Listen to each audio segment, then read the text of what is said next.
Welcome back. Returning now with a full look at weather. Weather Authority Chief Meteorologist Dan Cianca tracking our chances of rain and also some hazards out there at the beaches. Hey, Dan. Yeah, one alert to share with you tonight there, Veronica. It is a beach hazard statement issued by the National Weather Service.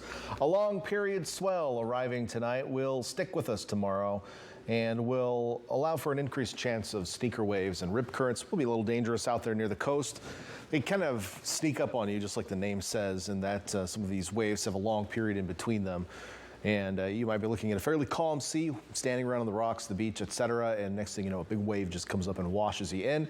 And with the rip current risk higher, next thing you know, you're out and struggling against the current. This is a bad situation to be in, so try not to be there. Give the ocean some space tomorrow.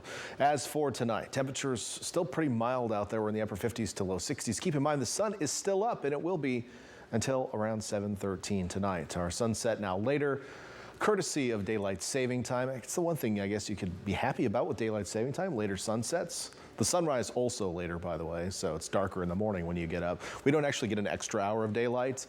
It's just shifted from the morning to the evening, essentially. We have some 70s showing up in the south still. It's been a mild evening out there. Our sun's set right now. Taking a look from Carmel, we see a few high clouds on the way in this evening. Again, we're still about an hour from sunset, which happens tonight at 7:13 p.m. Low clouds will be on the increase tonight. Temperatures staying mild with the clouds in place and the warm air mass in place as well. So it'll be a mild night instead of those cold mornings we've been experiencing. Not quite the same. However, it could be wet. Let's get back to that other graphic, which decided to fly by on me.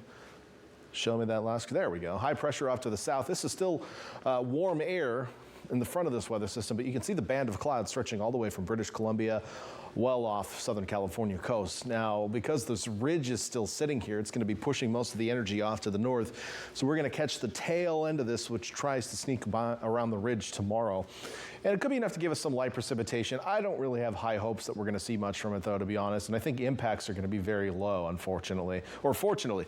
Fortunately, impacts low. Unfortunately, because we actually need the rain. So let's talk about what you can expect. And that's an increase in clouds overnight. We might squeeze a little drizzle out of those clouds if we try hard enough overnight, but it probably won't be much. The actual frontal system associated with this weather system looks like it's going to be coming through between around 7 a.m. and 11 a.m. tomorrow. This is the latest model run. This is different than the one I showed you at 5 o'clock. And the one I showed you at 5 o'clock had a nice solid band that worked its way through here. And as you look at the this model run, it doesn't look quite as solid. So I don't really have a good feeling that we're going to see much rain out of this. I think if best, we'll see a few light showers as it passes by, but most areas probably going to stay dry tomorrow. And then by the time we get to tomorrow afternoon, skies scatter out. We'll see partly cloudy skies. And actually, it still should be pretty mild tomorrow afternoon because the air mass isn't all that cold behind this system. Computer model showing not much. I mean, it tells the story.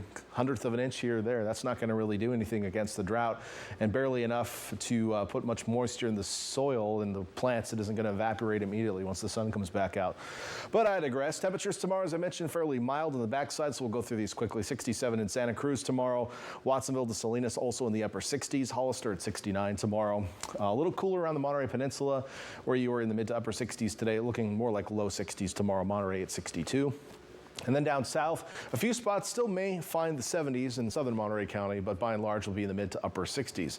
Okay, now if you want rain, the good news is there is another chance coming. So let's look at that. In fact, maybe a couple. So look at that 7-day forecast. Temperatures will be cool and breezy on the coast for the next couple of days. And as we head toward the weekend, you can see I've got watching now on Thursday. Another weak system is going to pass by to our north. We might catch the tail end of that as well. That one's not too exciting, but the Saturday system looks like it could be a little wetter in that we have a better trajectory of moisture coming through. It may be with us a little bit longer. So I'm expecting some wetting rains in the region on Saturday.